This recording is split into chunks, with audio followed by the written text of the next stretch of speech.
It'll be one to go this time by. Coming to the green, buddy, coming to the green. Let's go get him. Go, go, go, go, go, go, go! Get your motor running. Head out on the highway. Okay, we are going to go ahead and start with our post-race press conference. Tonight's Bank of America 500 here at Lowe's Motor Speedway. Got two of our competitors in here right now. We've got our third place finisher, that's Kurt Busch. He drives the number 2 Miller Lite Dodge. And our points leader, still points leader, Jimmie Johnson, drives the number 48 Lowe's Chevrolet. I'll start with you, Kurt. Certainly a strong performance out of that number 2 car tonight. Yeah, it was. It was great to be able to see the front and sniff a little bit of the lead of the race with 25 to go. It was a good feeling to know that it was right there, and we ended up with a solid finish. Racing in the top 5, it's something that we hadn't done as of late, but to give credit to Penske Racing and the overall group effort. We put the 77 setup in. We put some 12-car geometry in the front, and we adjusted on it like the 2 car knows how to do. And so the Penske Racing effort, to me, is showing signs of communication and strength and moving forward. And secondly, it was the second race for the R6 engine, and I felt confident in it with the power that it gave me and the reliability that it's showing. And so just an overall great group effort from Penske, and I'm happy to finish third with the Miller Lite Dodge. We also have a race runner-up. That's Kasey Kahne. He drives the number 9 Budweiser Dodge. And Kasey, you certainly came close to getting that that trifecta here at Lowe's Motor Speedway. You were coming on strong there at the end. Your thoughts? Yeah, we kind of battled with the car all night. Kept battling and got our lap back, and then got up to about 7th and just took right sides there at the end. So we got some good track position and started out. My car was changing a ton throughout the runs. I'd start tight or start loose, and it would go the opposite throughout the runs. So it was just it was a good run. I'm glad we finished where we did. We had a nice try to catch the 31. He was fast, and we tried, but just didn't get to him. But it was still a good run for our Budweiser Dodge, and first top 5 in a while. So that feels pretty good.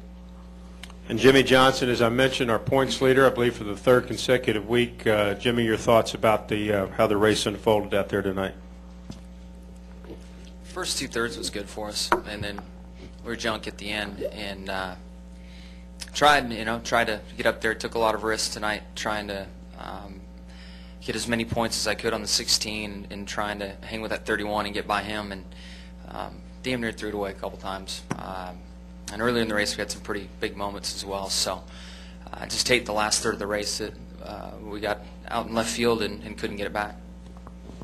Questions now for any of these three. If you have them, raise your hand. We'll start right here. We'll move as quickly as possible. Go ahead, please. Ed Hinton, ESPN.com. Jimmie, as Jeff Burton had kind of lurked there right near you, had you noticed him when you'd look at the standings week by week? There's a guy. Did you kind of wonder, is he going to pop through and get a win? And also, how frustrating was it to not quite get it done in that duel with him and then keep falling back, and that duel caused your car to get worse, to fall back like that? No, the duel was, I was just trying to get it done when I had those fresh right side tires, and that's what put me on pace with them. And then the old characteristics showed back up in the car and what we were dealing with. But sure, it's frustrating not being able to complete the pass. It didn't leave me a lot of room, and there's 2 times on the entry to 1 where I was dead side, or 1 into 3 and then another 1 into 1 it was actually, and thought I was going to clean us both out. Fortunately, that didn't happen, but I was certainly frustrated slipping back through the field, and you don't know how many points, you don't know how important those points are going to be until the end of the year. So watching each guy go by and counting them as they go by is no fun. But what was your first question? I think I forgot about that. Had you noticed him week by week sort of lurking there pretty close in the standing? Hey, this might be a guy, if he wins the race, he could pop onto the radar screen. He's always been on my radar screen. I think in 06 he led most of the chase.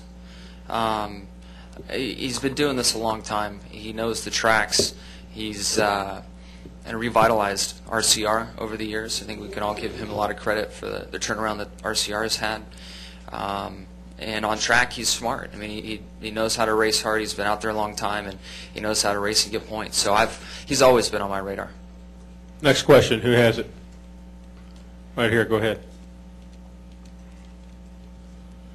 Dave Exum, NASCAR scene.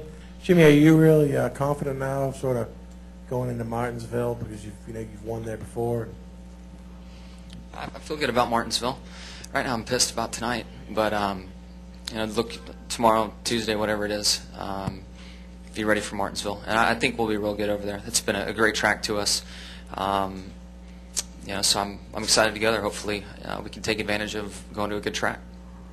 We're going to take questions for Kasey or Kurt right now. Who has questions for Kasey or Kurt? We've got one here on the front row. Go ahead. Tom Jensen, SpeedTV.com. Kasey, did your car have the new engine in here tonight also? No, we had the engine that we've had for a while. We're still working with that one, and it ran great tonight as well. So it was a good night for all Dodge engines, it looked like. Question here in the middle. You got one, Jeff? Need the mic over here, please. Jeff Gluck from NASCAR Scene. Kurt, it sounded like you were having some sort of brake problems, probably about with a third of the race to go. How did those get resolved, or did they get resolved? Yeah, I felt like my pedal effort, it was getting too long. It was almost bouncing off the floorboard. To me, that means our car isn't handling all that well, and I had to slow it down too much on corner entry.